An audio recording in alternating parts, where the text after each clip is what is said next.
मांगा करो, जिंदगी की भीख मांगा करो। भूल गए हैं हम लोग, हमें शायद ये रिश्ते याद नहीं है। लोग तड़प जाते हैं, कहते हैं कि मेरा बाप अच्छा हुआ चला गया, गया तो घर खाली हो गया। शर्म आनी चाहिए, ये रिश्ते रब को कितने प्यारे हैं। बकरीद आने वाली है, सारे लोग गोश्त के चक्कर में पड़े रहते हैं। कोई कहता 80,000 का जानवर लिया है, कोई कहता 60 का लिया है। मेरे जैसा जानवर बस्ती में किसी का नहीं है। मुझे बताओ तो सही, ये कुर्बानियां जमाने के लिए हो रही है या खुदा के लिए हो रही है? अगर रब के लिए है तो फिर ये मुकाबला कैसा है, ये दिखावा कैसा है? जानवर को ला करके दरवाजे पे बांध दिया जाता है ताकि दुनिया देख करके जाए जैसा सेठ का बकरा है ऐसा किसी का बकरा नहीं है, जैसे फला का जानवर है वैसा किसी का जानवर नहीं है। शर्म आनी चाहिए। हमारी कुर्बानी अल्लाह के लिए हो, हमारी तमाम जितनी भी नेकियां हैं अल्लाह और उसके रसूल के पूरी कुर्बानी ये किसी रिश्ते की याद दिलाती है। इतनी आसानी से सिर्फ कुर्बानी कह के नहीं गुजरा जा सकता है।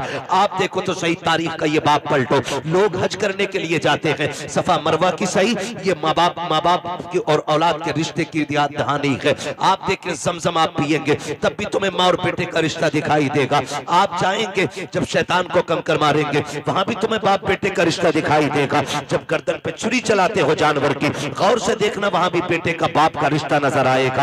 ये रिश्ता कितना अजीम है रब की बारगाह में। आप गौर तो करो प्यारे, आज हम ये समझ लेते हैं क्या किया दुनिया के बाप पालते हैं, हमारे बाप ने पाला तो कौन सा बड़ा काम कर दिया। हम नादान हैं, गलत कह रहे हैं इस बात को। उनसे पूछो जिनके पास बाप का साया नहीं है, जमीन कितनी तंग नजर आती है, खुशियां कितनी महदूद हो जाती है जब सर से बाप का साया चला जाता है। खुदा की कसम अगर बाप होता है तो पता नहीं चलता जवानी कब आ गई है, और अगर बाप चला जाता है तो फिर जवानी मुश्किल से मैसर हुआ करती है। जिस उम्र में बस्ते और किताबें होनी चाहिए उस उम्र में हाथों में औजार आ जाते हैं, मैकेनिक बना दिया जाता है, होटलों के बर्तन आ जाया करते हैं।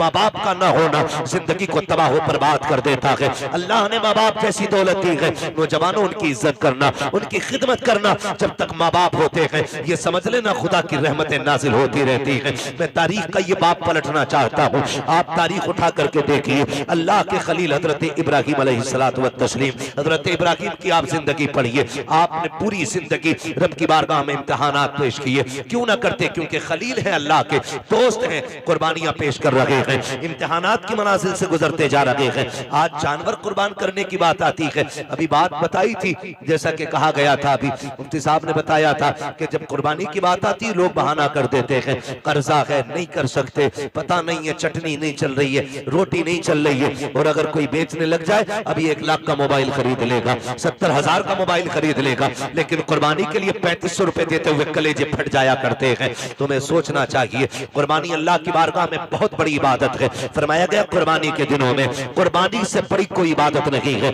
अगर कुर्बानी की जगह पे आप एक सोने का ढेर भी अल्लाह की राह में खर्च कर दो तब भी अल्लाह उतना राजी नहीं होता है जितना तुम्हारी कुर्बानी से अल्लाह राजी हुआ करता है। इसमें बहाने ना बनाया करें, इसमें आप हीले तलाश करके ना निकला करें। तारीख का ये बाप पलटिए, शुक्र अदा करें अल्लाह ने जानवर की कुर्बानी मांगी है। अगर बेटे की कुर्बानी मांग लेता तो अल्लाह ने अपने खलील से बेटे की कुर्बानी मांगी, हमसे मांग लेता तो बकरा देने तैयार नहीं है। बेटे के मामले में फिर क्या होता? वो करीम है, उसने इब्राहिम खलीलुल्लाह की सुन्नत को जिंदा करने के लिए हमसे जानवर की कुर्बानी मांगी, जानवर की कुर्बानी जिंदा मांगी, जानवर की कुर्बानी मांगी है। और आप इस बात पे भी गौर करें, इस बात पे भी गौर करें, अगर आप मुसलमान हैं तो आपको आजमाया जाएगा। कहते यार मुसलमान है और हम पे मुसीबतें आ रही हैं। हाँ, आप मुसलमान हैं तो आप ही को आजमाया जाएगा। वो कहा था किसी ने शहादत गए उल्फत में कदम रखना है।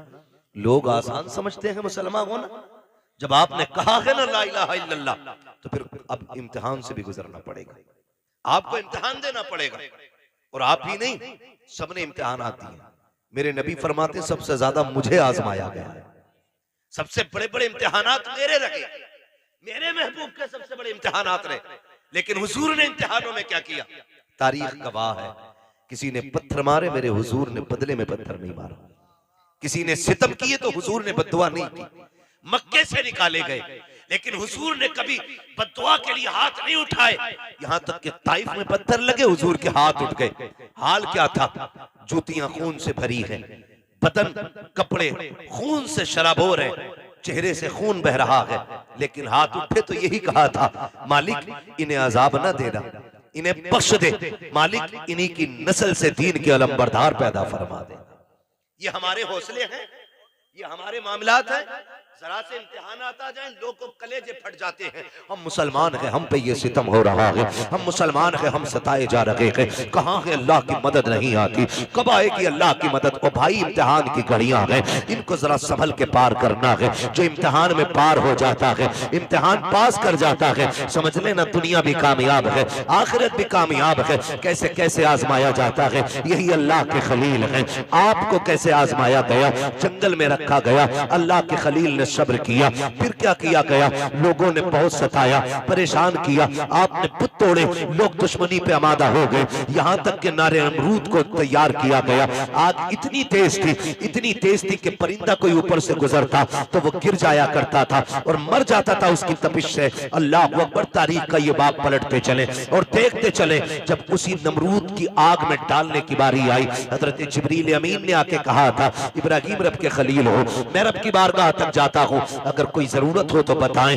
आप मंजनीक के अंदर रखे हुए हैं, ये नहीं कहा था जिब्रील देखो सामने आग है, मैं मंजनीक में हूं, कहा था कि मैं जानता हूं, मेरा रब भी जानता है, मुझे कोई जरूरत नहीं है। कहा फिर अपने रब ही से कह दो, कहा जो सब जानता है उससे कहने की जरूरत क्या है, जिसमें वो राजी है उसमें मैं राजी हूं।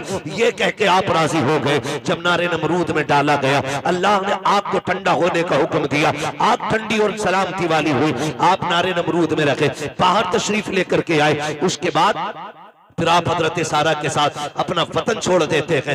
बहुत लंबा वाकया है, बादशाह ने पकड़ा। फिर उसके बाद बदले में आपको हजरत हाजरा भी तोहफे में पेश की गई। हजरत हाजरा से आपने निकाह किया। जब कोई औलाद न थी, अल्लाह ने हजरत हाजरा से एक बेटा अता फरमाया।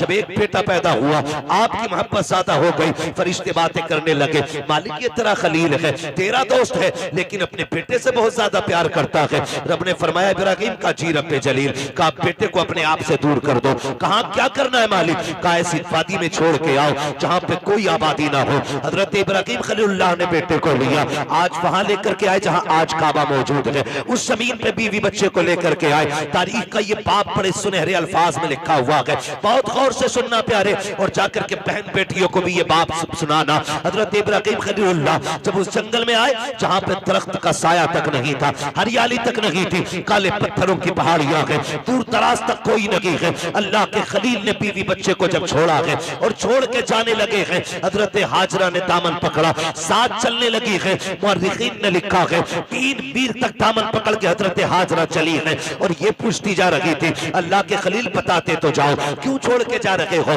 कोई खता हो गई है, बताओ तो सही, क्यों छोड़ के जा रहे हो, क्या बात है, अपनी मर्जी से छोड़ के जा रहे हो या रब के कहने से छोड़ के जा रहे हो। ये हजरत हाजरा कहते कहते 3 मील तक दौड़ी है। तारीख है, खुदा की कसम, एक जुमला भी हजरत हाजरा ने नाशुक्री का नहीं कहा था।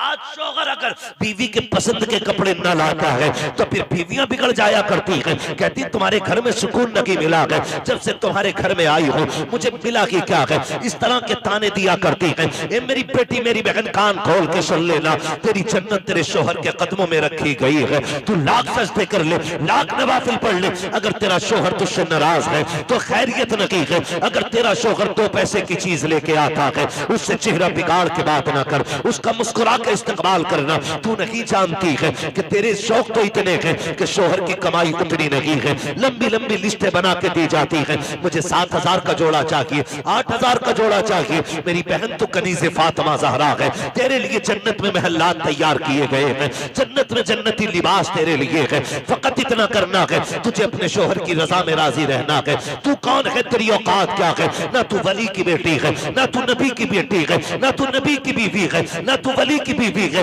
तारीख का ये बाप पलट के तो देखो, हजरत हाजरा को अल्लाह का खलील छोड़ के जा रहा है, जंगल में छोड़ के जा रहे हैं, कोई दरख्त नहीं है, कोई साया नहीं है, जंगल की जंगल है। 3 मील तक दौड़ी है, दामन पकड़ के दौड़ के कहा था, खलील ये तो बता के जाओ क्यों छोड़ के जा रहे हो, इतनी सी खजूरें, इतना सा पानी, ये किसके सहारे है। अल्लाह के खलील की आप तारीख पढ़िएगा, आग में डाले गए हैं, अल्लाह के खलील खलील नहीं रोए गए, वतन छोड़ा गए नहीं रोए गए, नमरूद की फौज ने पीछा किया गए नहीं रोए गए, लेकिन जब बेटे को जंगल में छोड़ के जा रहे हैं, लोग कह दिया करते हैं मेरे बाप का रिश्ता की क्या है, मेरा बाप मुझसे प्यार नहीं करता है, गैरत आनी चाहिए। खुदा की कसम वो खलील जो नमरूद की आग से लग करके नहीं रोया, वो खलील जो आग में डाला गया तब आंसू नहीं आए, दुश्मनों ने पीछा किया तब नहीं रोया, लेकिन आज जब बेटे को छोड़ के जा रहे हैं, आंख से आंसू टप टप गिरते जा रहे हैं। शरीक हयात ने कहा था अल्लाह के खलील बताते तो जाओ, इस जंगल में क्यों छोड़ के जा रहे हो?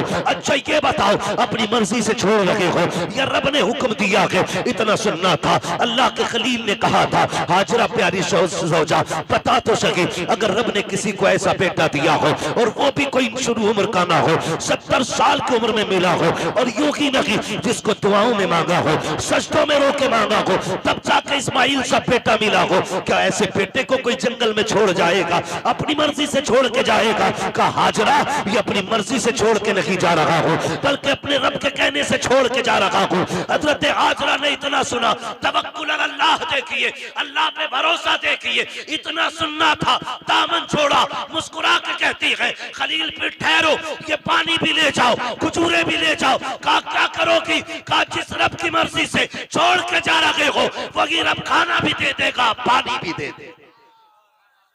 इसे तवक्कुल अल्लाह कहते हैं। क्या बात है। नारे तकबीर, नारे रिसालत, मसलके आला हजरत खतीब अहले सुन्नत मुफ्ती हम्माद रजा मुरादाबादी, नारे तकबीर।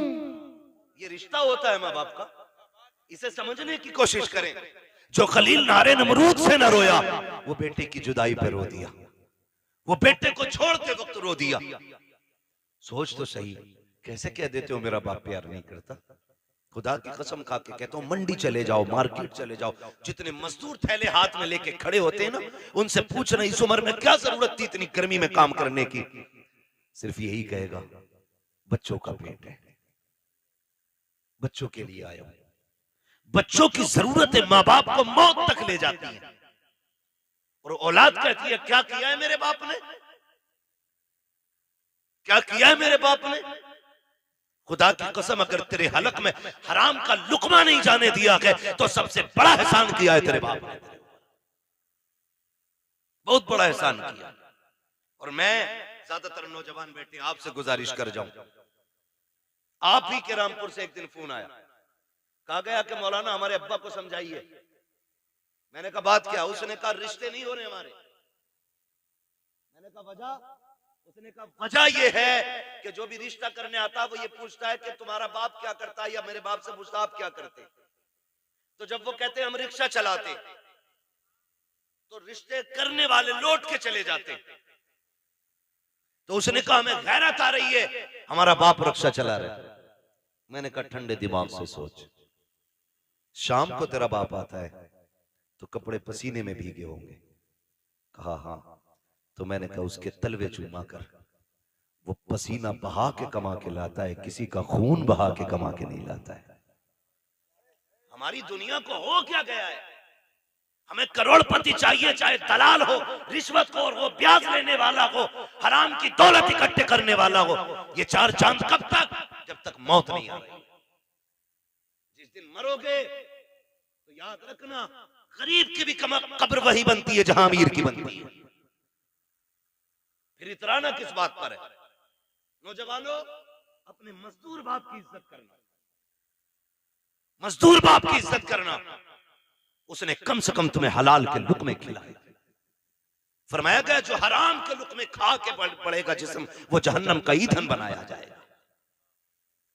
क्या यह एहसान नहीं किया बाप ने कि ईंटें ढोता रहा, रक्शे चलाता रहा, बोझ उठाता रहा, लेकिन किसी के आंसू बहा के पैसा नहीं लाया, किसी का हक मार के पैसा नहीं लाया, किसी को सता के पैसा नहीं लाया। तुझे क्या पता है? लोग कहते मजदूर के घर बेटी नहीं देनी है। मैं कहता हूं अगर बेटी देनी है तो मजदूर के घर दे। खुदा की कसम तेरी बेटी को जो इज्जत मजदूर के घर मिल सकती है वो दुनिया के दौलतदार के घर नहीं मिलेगी। किसी रिश्वतखोर या प्याजुए के घर जाकर के तेरी बेटी को वो इज्जत नहीं मिलेगी। जो एक मजदूर के घर तेरी बेटी बेटी को इज्जत और सुकून मिल सकता है। वजह ये है आज हम इज्जत हम मजदूर को जलील समझते हैं। महबूब की चौखट है। एक गरीब सहाबी आए, आका करीम को सलाम पेश किया, अर्ज करते हैं या रसूल अल्लाह, आज माशरा बहुत बिगड़ता जा रहा है, क्या बात है? आका हम मजदूर डिपार्टमेंट से ताल्लुक रखते हैं, हमारी मजदूरी नहीं दी जाती है, लोग पैसा मार लेते हैं, आका हमें कई कई दिन तक धक्के दिए जाते हैं। मेरे नबी ने इतना सुना उठ के खड़े हो गए, फरमाया मुसाफा नहीं करोगे? कहते हैं या रसूल अल्लाह, हाथ ऐसे नहीं है जो आपके हाथ में दिए जा सके। क्या बात है? काका इन हाथों से मजदूरी करता हूँ, हाथों में छाले पड़े हैं, फेटे हैं, कहाँ आप जैसे आपके गुलाब जैसे हाथ, कहाँ मेरे ये सख्त हाथ। आका खैरत आती है आपके हाथ में हाथ देते हुए। मेरे नबी ने उसके हाथ देखे, फरमाया ला तेरे हाथों को बोसा दे दो। इतना सुनना था, मजदूर की आंख में आंसू आ जाते हैं। या रसूल अल्लाह, आप बोसे की बात करते हैं, यहाँ मजदूर को बगल में बैठा के कोई पानी नहीं पिलाता है, यहाँ साथ बैठा करके कोई एक प्लेट में खाना नहीं खिलाता है। आका आप हैं कि चूमने की बात कर रहे हैं। मेरे नबी ने इतना सुना, फरमाते कि खाली सिर्फ निजाम नहीं बनाना है, बल्कि जमाने को मजदूर की इज्जत भी बतानी है। आका करीम ने जब मजदूर के हाथ को बोसा दिया, तड़प गया आका, इतनी इज्जत, फरमाया सिर्फ इज्जत नहीं, एक कानून भी बता रहा हूं, जाओ जमाने से कह देना कि मजदूर की मजदूरी पसीना सूखने से पहले दे दो। कहा ये इज्जत किसने दी है? तो बता देना ये इज्जत मदीने वाले मुस्तफा ने अता की। हम मजदूर को हिकारत से देखते हैं, और मेरे नबी ने फरमाया लो एक इज्जत का ताज और दे रहा हूं। हुजूर कौन सा? फरमाया अल कासिबु हबीबुल्लाह, जो मेहनत मशक्कत करके कमाएगा, कयामत में अल्लाह उसे अपने हबीबों की सफ में जगह अता फरमाएगा। तो कम से कम इतना ख्याल करें नौजवानों, हम तो अपने बाप की मेहनत का ख्याल करें। अगर ये दुनिया वाले हमें मजदूर का बेटा कहते हैं तो कहने दें, हमें उस बाप की इज्जत करनी है जिसने चौक में गालियां खा के मजदूरी पे धक्के उठा के हमें पाला है। तुमसे तो कम से कम इतनी तवक्को होगी उस बाप को कि कोई इज्जत करे ना करे, मेरा बेटा तो इज्जत देगा ना। अगर वही औलाद उसे जलील करने लगे तो बताओ वो जी के क्या करेगा? क्या करेगा वो जी के? जब वही औलाद उससे कहती हो कि तुझे टुकड़े डालने से बेहतर है कुत्ते को टुकड़े डाल दिया जाए, क्या करेगा वो बाप जी के? उसे हार्ट अटैक नहीं आएगा? उसे हार्ट अटैक नहीं आएगा? वो रोएगा नहीं अपनी कमनसीबी पे? क्या वो भूल गया होगा उन दिनों को जब तुझे गोद में उठा के वो गली गली फिरता रहा? मुझे बताओ, तुझे सर्दियों में बुखार आया, बाप ने सारे कंबल तुझे उड़ाए, खुद ठंडी में सिकुड़ता हुआ मंडियों के, गलियों के, बाजारों के, हॉस्पिटलों के चक्कर लगाता रहा, खुद मर गया लेकिन बेटे को जिंदगी दे गया। लाजिम है हर बेटे पे अपने माँ बाप की इज्जत करे, अपने माँ बाप की इज्जत करे। पढ़े तारीख, आप कभी ये नहीं कह सकते अपने बाप से आपने क्या किया मेरे लिए। खुदा की कसम, जितना एक बाप कर देता बेटे के लिए, कोई तुम्हारे लिए उतना नहीं कर सकता। मैं तो चैलेंज के साथ कहता हूं, एक बाप को तोलने के लिए ना खुदा की कसम जिंदगियां कम पड़ जाएंगी, लेकिन बाप की मशक्कतों का अंदाजा नहीं लगाया जा सकता। आप भी जानते हैं एक आदमी को अपना पेट पालने में कितनी मुश्किल आ सकती है। कोई मुश्किल बात है एक आदमी को पेट पालना? कोई मुश्किल बात नहीं, और कोई मशक्कत भी नहीं। अकेला बंदा कहीं भी खा पी के गुजारे कर लेता है, लेकिन दुनिया भर की सहूलतें बाप औलाद के लिए उठाता है, औलाद के लिए उठाता है। बेटा पैदा हो, मीठा तकसीम करता है, जवान हो जाए तो निकाह की तैयारियां करता है। हाँ, आप देखें ना मास्टर इरफान साहब, इन्होंने इतना खर्च किया। मैं कहता हूं कि अगर और इनका बेटा ना इनकी दवा के लिए सिर्फ इतना खर्च कर देना जितना आज इन्होंने किया अपने बच्चों के लिए, तो शायद बड़े सुखी रहेंगे। लेकिन हम भूल जाते हैं, हम अपने बाप की दौलत को अपनी समझते हैं, लेकिन अपनी दौलत को बाप की दौलत नहीं समझते। ये कड़वी सच्चाई है। जो बाप कमाता रहा है, तुम अपनी मर्जी से फर यारों में उड़ाते रहे, फर उड़ाते रहे। अब्बा आज मेरा बर्थडे है, अब्बा आज मैं पास हुआ हूं, यारों को पार्टी देनी है। वो कैसे कमा के लाता रहा उसने तुमसे नहीं बताया। जो तुम मांगते रहे वो देता रहा। उसने बुढ़ापे में इतना कहा था, बेटे खांसी बढ़ गई है, एक सिरप चाहिए। तुमने मुंह बिगाड़ के कहा, तुम्हारे खर्चे उठाऊं या औलाद के खर्चे उठाऊं? लोग कहते हैं बाप उस दिन मरा जिस दिन सांसें रुकी। मैं कहता हूं नहीं, ये तो उस दिन मर गया था जिस दिन बेटे ने हाथ रोक लिया था, उसी दिन बाप मर गया था। खुदारा बदलो अपने आप को। अपने बाप की इज्जत किया करो। और दुनिया में तुम्हारे बाप को कोई इज्जत नहीं देता, तुम इज्जत दे के बताओ कि तू किसी की नजर में जलील होगा, लेकिन मेरी नजर में तेरी इज्जत एक बादशाह से ज्यादा है। ये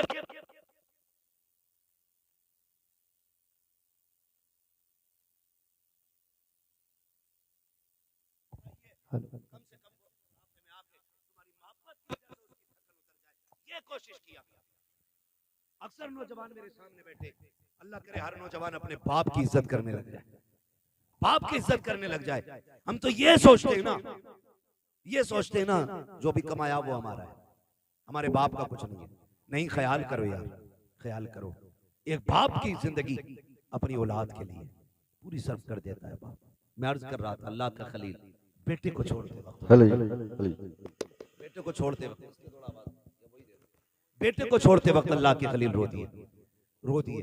तारीख का ये बाप भी पलटे। तवज्जो है? थके तो नहीं अभी? अगर नहीं थके तो बोले जरा या रसूल अल्लाह। हमारे अलीम भाई बता रहे थे कि ये बड़े सुस्त लोग बैठे, और नकीब साहब भी फरमा रहे थे हल्के में मत लेना। अल्लाह सलामत रखे। मैं आपसे ये भी नहीं कहूंगा कि आप हाथ उठा के सुभान अल्लाह को या उठ के सुभान अल्लाह को। मैं कहता हूं जो मैं बात कह रहा हूं इसे दिल पे लिख के ले जाना। अगर आज के बाद एक बाप को भी इज्जत मिल गई ना, तो मैं समझूंगा हम सबका यहां आना कामयाब हो गया, आपका बुलाना कामयाब हो गया। बस यही कोशिश रहती है। मेरी तकरीर तबे यार को बेचैन करती है, सबब के आगे वही कहता हूं जो दिल पर गुजरती है। मुझे बहुत दूर से बुलाया है, मैं बजाहिर तो मुरादाबाद का हूं, और लेकिन पूछे मुफ्ती साहब क़िबला से, अपने भी घर आना पड़ता तो जहाज से ही आना पड़ता। हाँ, बिना फ्लाइट के अपना घर भी मैसर नहीं होता है। अल्लाह ने ये ड्यूटी लगा रखी है, जब तक वो चाहेगा ये नौकरी अंजाम देते रहेंगे। मगर आपसे इतनी गुजारिश है, इतनी मेहनत से हमारे इरफान भाई ने ये महफिल सजाई है, ये कोशिशें की हैं, आपके बैठने का इंतजाम किया है, सिर्फ इसलिए किया था कि हमारी बस्ती वालों तक दीन की कुछ बातें पहुंच जाए, दीन की कुछ बातें पहुंच जाएं। अल्लाह करे आज के बाद किसी बाप को इज्जत मिल जाए, कोई मां मुस्कुराने लग जाए, खुदा की कसम फिर समझ लेना इनका ये जो सारी कोशिशें करना है अल्लाह की बारगाह में मकबूल हो गया। अल्लाह के खलील तो छोड़ के आ गए, हजरत हाजरा ने बेटे को लिया, पलट के उसी जगह पे आई जहां छोड़ के गए थे। पहली शाम आई, जब शाम आई तो दरिंदे जानवर बाहर निकल के पहाड़ियों से आए, बाहर निकल के आए पहाड़ियों से और चीखने लगे। जब बोलने लगे, हजरत हाजरा की गोद में हजरत इस्माइल है, आपने ना एक खारदार लकड़ी तोड़ी दरख्त से, किसी पेड़ की कोई शाख तोड़ी और उसको आसमान में घुमाया। फिर आपने जानवरों को मुखातब करके कहा, खबरदार शर्म नहीं आती है? देख नहीं रहे हो किस पे भौंक रहे हो? मैं एक नबी की माँ हूं, एक नबी की बीवी हूं, मेरी गोद में जो लाल है कोई आम बेटा नहीं, मेरी गोद में रब का इस्माइल लेटा हुआ है, रब का इस्माइल लेटा हुआ है। का खबरदार भौंकने की जरूरत ना करना, हम पे भौंकने का मतलब है नबी की इज्जत पे भौंकना। इतना कहा, सारे जानवर पलट के चले गए, सारे चले गए। फिर वो पानी, वो खजूरें, वो सत्तू, वो क्या सब कुछ जो भी दिया था कब तक चलना, सारे ही खत्म हो, जो भी ज्यादा जो भी खाने पीने का सामान था खत्म हो गया। लेकिन माँ माँ होती है। फिर वो वक्त भी आया कि माँ के सीने का दूध भी खुश्क हो गया। फिर जब बेटे ने सूखी जबान होठों पे फेरी तो माँ से देखा ना गया। तारीख गवाह है, हज करने के लिए जाओ, हुक्म होता है सफा मरवा की सही करो। मालिक ये क्या है? कहा यहाँ मेरी हाजरा दौड़ी थी। फिर क्या करना है? कहा जब तक दौड़ेगा नहीं तेरा हज पूरा नहीं होना है, तुझे दौड़ना जरूरी है। मालिक क्यों दौड़ाया गया? कहा जब जब यहाँ आके तुम दौड़ोगे ना तो तुम्हें माँ और बेटे की मोहब्बत का एहसास हो जाएगा। एक माँ ने बेटे की मोहब्बत में कितने चक्कर लगाए हैं, 7 चक्कर लगाए। माँ तो माँ होती है। बेटे को लिटाया जमीन पे, आपने एक पत्थर इधर से रखा, एक इधर से रखा, एक पत्थर ऊपर से रखा, 3 पत्थरों से बेटे का थोड़ा सा धूप का साया किया। उसके बाद दौड़ लगाई है पानी की तलाश में। आप दौड़ करके पहाड़ के सिरे पे चढ़ी है, चारों तरफ देखा, पानी नजर नहीं आया। फिर ख्याल आया मेरे बेटे को कोई जानवर न ले जाए। फिर पलट के वापस आई है, फिर बेटे की खुशकी देखी है, फिर दौड़ लगाई है। बाज मार्रिखीन ने यहाँ तक लिखा है कि 7वें चक्कर पे हजरत हाजरा गिर जाती है। अल्लाह अकबर, जब गिरी है इधर हजरत इस्माइल ने एड़ियां रगड़ी है। जब एड़ियां रगड़ी, रब ने फरमाया जिब्रील जी रब्बे जलील जल्दी कर दौड़ के जाकर के मेरे इस्माइल की एड़ियों की जगह से चश्मा जारी करके। तारीख गवाह है, हजरत हाजरा ने खुद को संभाला और दौड़ करके आई। क्या देखती है, जहां बेटे के पैर लग रहे थे वहां से पानी का चश्मा जारी हो गया है, चश्मा जारी हो गया है। आज दुआ के लिए तुम मियाओं के चक्कर लगाते हो, खानकाहों में डूब जाते हो। जिससे दुआ लेनी थी तुमने उससे दुआ नहीं दी। अगर तकदीर बिगड़ रही है, बरकत नहीं हो रही है, जाके माँ से दुआ ले।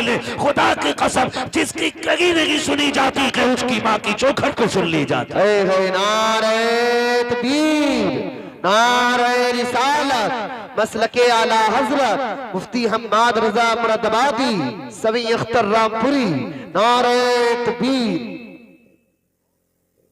मुफ्ती साहब फरमा रहे हैं भाई ये लोग सुन रहे हैं, तो मैं तो ये समझता हूं कि अगर दिल हुजूर से लग जाए तो फिर महफिलों से लोग उठा नहीं करते। वाह वाह वाह, बहुत। हाँ, और अगर महफिल में दिल लगने लग जाए तो समझें कि हुजूर की नजर करम हो गई है, हुजूर की नजर करम हो गई है।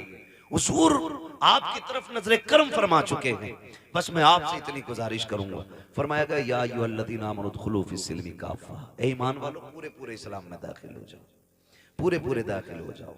अल्लाह तौफीक दे। कुर्बानी आ रही है तो सारे लोग कोशिश करें, कुर्बानी करें। जिन पर वाजिब है करेंगे इंशाअल्लाह, जिन पर वाजिब है करेंगे इंशाअल्लाह।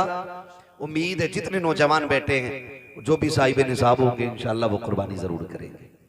हाँ, अल्लाह ताला हमें अपनी सच्ची मोहब्बत अता फरमाए। और थोड़ा सा एक ख्याल करें, एक पैगाम आखिर में चलते चलते मैं ये भी दे दूं मेरे भाई, कोशिश ये करनी है, कुर्बानी अक्सर और बेशतर हम लोगों के यहाँ होती है। होता क्या है कि हम अक्सर उनके घर गोश्त भेजते हैं जिनके घर से हमारे घर गोश्त आता है ना? उनके घर गोश्त भेजते हैं ज्यादातर जिनके घर से हमारे घर आता है। यानी जिनके घर से हमारे घर गोश्त नहीं आता उनके घर हम गोश्त नहीं भेजते। और बात बताऊं अगली, बुरा ना मानिएगा, मैंने पहले ही कहा था, वही कहता हूं जो दिल पर गुजरती है। अगर किसी बंदे ने एक बड़े का कुर्बानी की और एक बकरे की कुर्बानी की, तो कमजोर लोगों में बड़े की बोटियां भेजी जाती हैं और बड़े लोगों में छोटे की बोटी भेजी जाती है। यही होता है ना? हाँ, कहेंगे भी नहीं हाँ, क्योंकि शर्म आती है। मैं तो ये नहीं कह रहा कि आप करते, लेकिन होता है कुछ जगह पे ऐसा। मैं आपसे ये कहूंगा यार, वो भाई अल्लाह तौफीक दे। तो पहली बात तो ये कि 4-4 बोटियां बांटने का रिवाज है, 8-8 बोटी बांट रहे हैं, कम से कम इतनी तो दो जो कम से कम एक वक्त का खाना हो जाए किसी के घर का। कुछ जगहों पे तो मसला ये है कि बकरीद के गोश्त से मुहर्रम का हलीम बनाते हैं। ये कंडीशन हमारी कौम की है। कुर्बानी के बाद ऐसा फ्रिज में पैक करते हैं कि मुहर्रम की 9 तारीख को ही निकलता। बड़े सनीचर लोग हैं भाई। डॉक्टर से पूछो तो गोश्त जितना बासी होता जाएगा ना, उतनी बीमारियां उसमें बढ़ती चली जाती हैं, और दही जितना बासी होता जाएगा उतना मुफीद होता जाता है। कई बार तो खा खा के लोग बीमार हो जाते हैं। मैं तो कहता हूं कुर्बानी की बरकत है, वरना लोग मर जाएंगे इसे खा के। कितना वक्त रह जाता है कुर्बानी से मुहर्रम तक का? 1 महीना ना, 30 दिन कुछ थोड़ा थोड़ा निकाल के खाते रहते। अल्लाह पे भरोसा रखो यार, जो आज दे रहा है वही आपको कल भी देगा। बोलो देगा क्या नहीं? अच्छा, आपने देखा होगा कि ये जो परिंदे उड़ते हैं रोज सुबह सुबह, शाम को जब आते हैं कुछ बचा के लाते हैं या खाली खा के आ जाते हैं? क्या करके आते हैं? बोल सकते हैं तो बोले जरा, अल्लाह ने ज़बान दी है तो। खा के आ जाते हैं ना, रख के तो नहीं लाते। अगले दिन फिर उड़ते हैं, फिर खा के आते हैं। और ताज्जुब की बात यह है कि भूखे जाते हैं और पेट भर के वापस आते हैं। साहब कोई खेत है, बिजनेस, मंडी। अच्छा, इतनी तपिश, इतनी गर्मी है अभी कि हर जगह पानी भी मैसर नहीं है। आदमी को 24 घंटे पानी ना मिले पागल हो जाए। जंगलों में पानी नहीं, लेकिन परिंदे फिर भी जिंदा हैं। फिर वो जिंदा कैसे? पानी कौन देता है? अल्लाह देता है ना। वो रोज खा के उड़ के आ जाते, छोड़ के नहीं आते, क्योंकि उनका भरोसा ये है कि हमें रब देने वाला है। क्या बात है, बहुत अच्छा है। रब देने वाला है। जानवरों का भरोसा अल्लाह पर है। इंसान 1 महीने के लिए रख के पड़ा। ये तो कुर्बानी का है। लोगों ने जन्नत का उठा के रखना शुरू कर दिया था, तो अल्लाह ने वो बंद कर दिया था। आपको अल्लाह ने अगर दिया है तो फ्रिज में ना भर। कितने ऐसे लोग आज भी हमारे मुआशरे में हैं जिन्हें साल साल भर गोश्त खाने तक की तौफीक नहीं होती।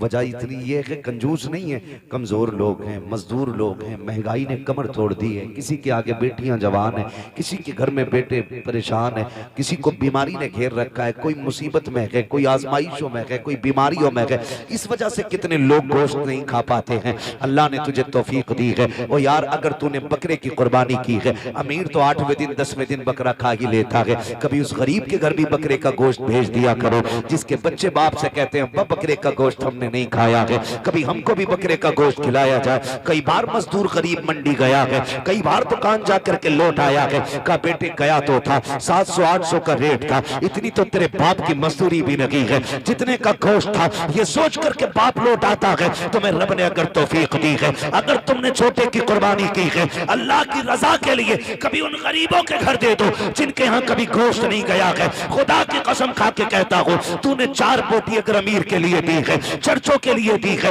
ताल्लुकात के लिए दी है, सिर्फ वावा के लिए दी है, तो ये 4 दिन के लिए है, खत्म हो जाएगा। अगर तूने वही बोटियां किसी गरीब की दिलजोई के लिए दी है, खुदा की कसम मर के कयामत में आना, अल्लाह तुझे इज्जतों के ताज अता फरमा। भाई वाह वाह वाह, जिंदाबाद जिंदाबाद, बहुत खूब। गोश्त उन्हें दे जिनके यहाँ हुआ ही ना हो।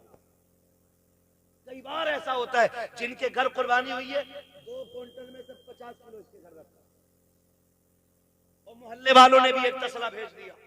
और कितने गरीब ऐसे होते कि बकरा ईद के दिन भी उनके घर में दाल बनती है। इसे ईद कहते हो? तेरी बस्ती के अंदर अगर एक बंदा भी ईद के दिन चटनी से खाएगा तो तुझे गैरत से मर जाना चाहिए। अल्लाह तौफीक दे तो ये गरीबों में तकसीम करे। आपके घर के होते हुए किसी घर में दाल या चटनी नहीं। आज ये रब की दावत का दिन है, रब की दावत का दिन है। हर घर में गोश्त की खुशबू आनी चाहिए, हर घर में तकसीम करें। और याद रखिए, जो अल्लाह के लिए करता है फिर अल्लाह कभी उसको गिरने नहीं देता है, गिरने नहीं देता है। और वो लोग बेवकूफ हैं जो उठा के रखते हैं। जब बर्तन खाली होता तभी नया भरा जाता है, जब पहले से भरा होता तो फिर उसमें जगह ही नहीं होती, वो भरेगा कहां से? आप खाली करते रहो, मेरा रब तुम्हारे बर्तनों को भरता रहेगा। जो खर्च करना नहीं जानते उन्हें कमाइयों का भी तरीका नहीं आता है। कमाई का भी तरीका उन्हीं को आता है जो खर्च करना जानते हैं। आप अपनी कमाई में गरीबों का हिस्सा रखें। कुर्बानी आ रही है, सारे लोग कुर्बानी करें। अल्लाह तौफीक दे, अपने बच्चों को दीन की तालीम दे। जिस तरह हमारे इरफान भाई ने अपने बेटों के अकीक़े की खुशी में, बेटियों की खुशी में माशाल्लाह खुश नसीब है। फरमाया गया अल्लाह जिसे 3 बेटियां दे और वो पाल पोस के उन्हें इज्जत से रुखसत कर ले, हुजूर ने फरमाया वो बंदा जन्नती होता है, वो बंदा जन्नती होता है। और फिर अल्लाह ने 3 बेटियां दी हैं, मुज्दा मुकम्मल है। यहाँ तक कि 2 बेटियों के लिए भी खुशखबरी है, 1 बेटी वाले के लिए भी खुशखबरी है। लेकिन सबसे पहले 3 का तज़किरा आया था। अल्लाह ने 3 बेटियां दी हैं, 1 बेटा दिया है। अल्लाह आपको भी बेटी बेटा देना। तो मैं तो ये कहता हूँ कि बेटी पे भी उतनी खुशी किया करो जितने बेटे की पैदाइश पे खुशी करते हो। इसलिए कि याद रखना, कभी कभी बेटे वो काम नहीं करते जो बेटियां काम कर जाया करती हैं। और बेटियों की मोहब्बत बाप से हमेशा जुदा होती है। बेटी के प्यार को बेटों का प्यार नहीं लगा करता है। आप भी जानते होंगे, आपसे जितनी मोहब्बत आपकी बेटी करती है उतना आपका बेटा नहीं करता होगा। इसलिए कि बेटियां तड़प जाती हैं बाप के बगैर, पूरी जिंदगी वो सिर्फ बाप के चेहरे की मोहताज रहती हैं। और फिर अल्लाह ने बेटी की मोहब्बत भी बाप के दिल में कैसी डाली है। मेरे नबी ने खातून जन्नत को सीने से लगा के कहा था मेरी फातिमा मेरे जिगर का टुकड़ा है। जिस दिन मेरे नबी ने कहा मेरी फातिमा मेरे जिगर का टुकड़ा है, उस दिन से आप जाकर के मंडी में देखो सफेद बालों वाला रक्षा चला रहा होगा, कमर झुकी है लेकिन मजदूरी कर रहा होगा। क्या बात है चाचा, क्यों मजदूरी कर रहे हो? कहा बेटी को रुखसत करना है। ये बाप तो कत्ल कर देता था, ये बाप तो दफन कर देता था इस बेटी को। आज इस बेटे बाप के दिल में बेटी का प्यार कितना आ गया है। खुदा की कसम बुढ़ापे में मजदूरी कर रहा है ताकि बेटी को इज्जत से रुखसत कर सके। और जब घर आता है ना तो सारी थकन बेटी का चेहरा देख के उतर जाया करती है। ये प्यार अल्लाह ने बेटियों का दिल में जिंदा रखा है, ये कायम किया है। जब बेटी शुरू शुरू में पैदा होती है तो बाप को बोझ लगती है, जैसे जैसे दिन बढ़ते जाते हैं वैसी वैसी बेटी की मोहब्बत के दिल में चिराग रोशन होते चले जाते हैं। फिर यही बेटी जब रुखसत होती है तो बाप किसी की मैयत पे इतना नहीं रोता जितना बेटी की रुखसती पर रोया करता है। ये प्यार किसने पैदा किया है? ये रब ने पैदा किया है। अल्लाह बेटा दे तब भी खुशी मनाओ, बेटी दे तब भी खुशी मनाओ, इसलिए कि बेटा नेमत होता है, बेटियां खुदा की रहमत हुआ करती है। नेमत का हिसाब दोगे, रहमत का हिसाब नहीं होगा। और फरमाया गया कि बेटियां बाप के लिए जहन्नम की और बाप के दरमियान दीवार होती है। जिनको बेटियां रब ने दी है, सिर्फ बेटी नहीं दी गई है बल्कि उसे जन्नत का परवाना दे दिया गया। अल्लाह हमें बेटियों की इज्जत करने की तौफीक अता फरमाए, बेटियों से प्यार करने की तौफीक अता फरमाए। हम अपने बेटे बेटियों की खुशी में इसी तरह की महफिलें बात करते रहें। बस जो हुए गलत उनको माफ फरमाए रब्बे कायनात। जिंदगी ने दिया साथ, फिर होगी मुलाकात, चमन रहा फूल खिलेंगे, जिंदगी रही फिर मिलेंगे। मुसाफिर हम भी मुसाफिर तुम भी, किसी मोड़ पर फिर मुलाकात होगी। फकीरान आए सदा कर चले, सदा खुश रहो ये दुआ कर चले। सारे लोग कलमा शरीफ पढ़ लीजिए, ला इलाहा इल्लल्लाहु मुहम्मदुर रसूलुल्लाह। मेरी सारी बातें याद रखेंगे, माँ बाप की इज्जत करेंगे इंशाल्लाह। सारे बोले इंशाल्लाह और जोर से। अपनी जिंदगी में अपने बाप को दुख नहीं होने देना है। कोई हमारे बाप को इज्जत दे ना दे, हम अपने बाप को इज्जत देंगे। दुनिया कितना भी नीचा समझे लेकिन अपने बाप को यह एहसास दिलाएंगे कि हम अपने बाप को एक बादशाह से ज्यादा इज्जत देते हैं। हमारी जिंदगी में हमारे बाप का वो वकार है जो बादशाह का वकार रियाया की नजर में होता, ये हमें एहसास दिलाना है और अपने बाप की खिदमत करनी है। अगर उनकी जिंदगी आपको मिल गई है तो आप खुशनसीब होंगे अगर उनकी खिदमत करके जन्नती हो जाएं। आपकी कमाई अगर बाप पे लग रही है तो आप नसीब वाले हैं। किसी की कमाई कुत्तों पे लगती है, किसी की कमाई मुकदमों में लगती है, किसी की कमाई झगड़ों में लगती है, किसी की कमाई बीमारियों में लग जाती है। नसीब वाले हैं जिनकी कमाई माँ बाप के काम आ जाया करती है। अपनी कमाई का हिस्सा अपने माँ बाप पे खर्च कीजिएगा। दूसरी बात मैंने कही थी, कुर्बानी आ रही है, जिन पे कुर्बानी वाजिब है वो सारे लोग कुर्बानियां करें। तीसरी बात एक और ये भी कही मैंने कि खुदारा अपने दुश्मनों को माफ करने का हौसला पैदा करें। अगर आजमाइशें हों अल्लाह की तरफ से, कोशिश ये करें कि हम इस आजमाइश में मुकम्मल उतरेंगे। मुसीबत आए सब्र करना है, अल्लाह इज्जतें दे शुक्र करना है। शुक्र करने के तरीके ये होते हैं, अल्लाह ने दौलत दी है तो अल्लाह का जिक्र किया जाए, अल्लाह को राजी किया। ये नहीं कि प्रधान के बेटे पे दौलत आ गई तो वो डीजे नच बजा रहा है, लड़कियां नचा रहा है ला करके। ये कोई कमाल नहीं है। मौत आनी है, मौत आनी है, सबको मरना है। पैसा तो अगर बात की जाए तो सभी पे होता है लेकिन सबकी दौलत दौलत उस्मानी नहीं होती है। दौलत उस्मानी वो होती है जो अल्लाह और उसके रसूल के नाम पे खर्च की जाती है। अल्लाह और उसके रसूल के नाम पे जो दौलत खर्च की जाती है तो कोशिश ये करें हम अपनी कमाई को हराम जगह नहीं हलाल जगह खर्च करेंगे ना इंशाल्लाह। ऐसे सारे नौजवान वादा करते हैं इंशाल्लाह माँ बाप की इज्जत करेंगे, रिश्तों का ख्याल करेंगे। याद रखिएगा मैंने कहा जैसे इरफान भाई ने आज अपने बच्चों की खुशी मनाई है ना, हमारे बाप ने भी हमारी विलादत की खुशी मनाई होगी। इतनी खुश हुए होंगे वो, बल्कि इनसे भी ज्यादा खुश हुए होंगे। हर कोई यही अपने बारे में तसव्वुर करे तो कोशिश ये करें हमें अपने माँ बाप को दुख नहीं देना है। कुर्बानी में जब गोश्त की बारी आए तो तकसीम करना है, दो दो बोटियां नहीं, कम से कम इतना देना है कि किसी के एक घर की किसी दिन की हंडिया हो जाए। कभी कभी ना तो किसी के लड्डू किसी के घर की मुसीबत बन जाते है ना। किसी मोहल्ले में बेटा पैदा हुआ किसी के तो 2 लड्डू भेज दिए, तो घर में बच्चे 4 लड्डू 2। या तो इस हिसाब से लड्डू दिया करो जितने मेंबर हैं उतने दे दो। तो कभी कभार लठियां चल गई घर में, आग लगे ऐसे लड्डुओं को भाई जो किसी के घर का चैन उड़ा दे। अगर दिया भी करो तो इतना दिया करो कि किसी के घर में झगड़ा ना। समझ रहे मैं जो कुछ कहना चाह रहा हूं? 4 बोटी नहीं देनी है, कम से कम इतना दो कि एक वक्त गरीब के घर की हंडिया हो जाए। इतना कम से कम दिया करो। अल्लाह ताला हमें महबूब के तरीके पे अमल करने की तौफीक अता फरमाए। वो मालीना इल्लल बलाग। सारे लोग मेरे साथ पढ़ लें, अस्तगफिरुल्लाह रब्बी मिन कुल्लि ज़ंबिन व तूबु इलैहि। वो मालीना इल्लल बलाग। अस्सलामु अलैकुम व रहमतुल्लाहि व बरकातुहू।